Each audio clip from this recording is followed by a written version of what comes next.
Off the plan can be an attractive move for buyers. I mean, I think one of the big reasons they tend to gravitate to it is it's a certain thing. They can walk in there and there's a list of properties. They can pick one and sign off and they've bought. There's no auctions. They're not competing with anyone. So the ease of the process sometimes becomes quite attractive.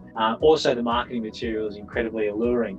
When you consider that there's always a BMW parked in the driveway and the couple's beautiful and the landscape's lovely and there's all these beautiful mature trees around the building, even though at the moment it's just a big pile of dirt. And I think people are able to connect with the emotion of the images and the ease of the transaction. And then they also like the fact that it's going to be brand new and flashy, and there could be some stamp duty exemptions, or there could be depreciation if they're an investor as well. The idea of owning an asset in that blue chip suburb that maybe one day they couldn't afford to live in, but they can say they own a property there. So I think there's a number of layers to it, some financial, some personal, and some emotional. But it is fraught with risk, and if you're looking at an off-the-plan contract, it's about 5 times bigger than a normal contract, and most of it is geared towards the developer. There's a lot of clauses in there to protect them because there's a lot of unknowns with development, and there can be changes to floor plan, changes to the design.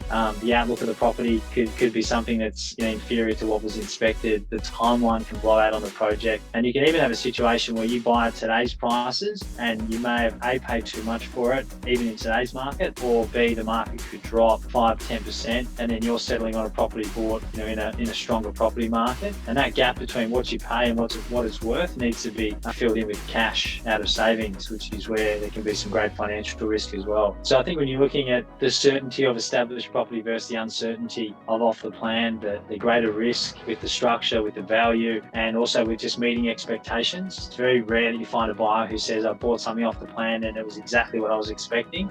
There's generally a big leap of faith when you walk through it for the first time, and most times it's disappointment.